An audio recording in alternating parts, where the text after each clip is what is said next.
Welcome to SC Custom Designs, where we are working on a subscriber of mine has, and I want to thank you for that, um, identified this unit, this antique chair, as being a European saddle chair.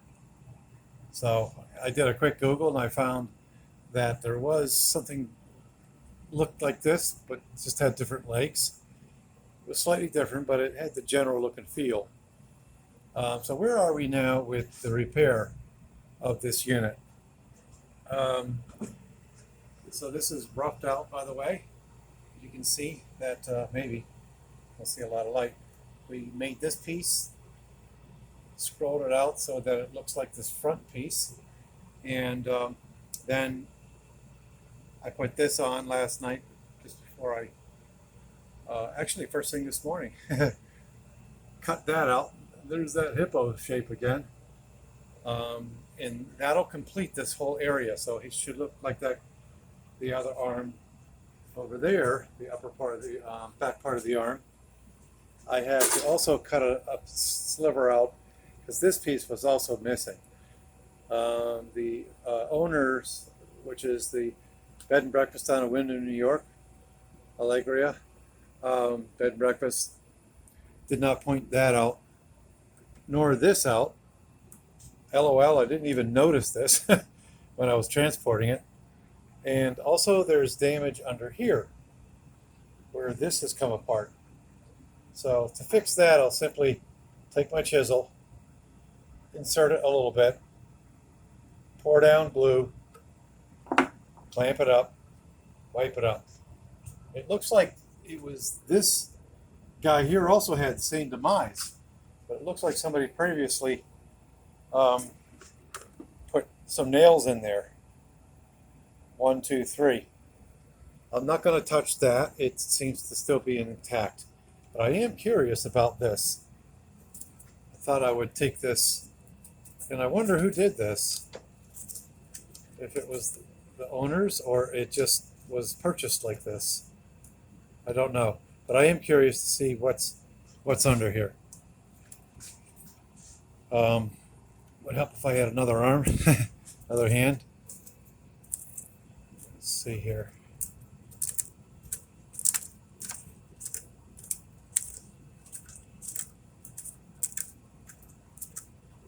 Oh dear, look at that.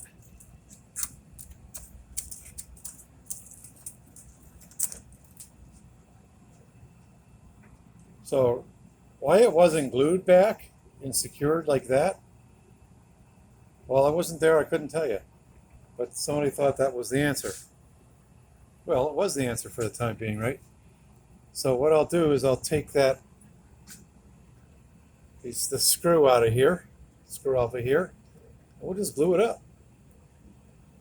Lo, these many years later, there's products and glues that are stronger. I tend to use the Gorilla wood glue these days. Can't leave behind the good old trusted Carpenter's wood glue. And then there's this glue here, which I've had a lot of good luck with. Apparently I bought that August 30th, 2018. Anywho, let's go ahead and take care of that. I want to thank you for following the series. I think this will be video number 3, where from the very beginning we talk about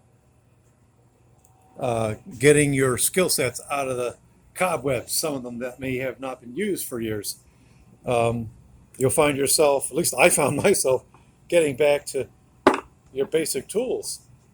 And also some modern tools. I say modern, I don't know when the bandsaw was invented. That'll be a good Google. But I use this guy and I use this guy. This guy saved me. Okay? The scroll saw. So, there you go. Here's some of the tools. And this reoccurring hippo, that's basically the outline of the upper part of the chair there. So I might just keep him as a a memory of working on this project. And I basically used the material that this chair was made out of, which is plyboard, believe it or not. So there you go. Thanks for watching. Again, watch the series. Got lots of series here at the SE Custom Designs site channel. And we just love working in the wood shop. Take care. Shalom uvracha. Masalamit. Totzin. Tzajin. Have a great day. If you like what you see, subscribe. Appreciate that. We get back to your comments, questions, concerns, complaints. And we love doing unboxing, by the way. Love to unbox things, see the first impressions. Most two recent unboxes were this chair here. It's from Harbor Freight, and this guy here was from Lowe's, as you can see. Take care.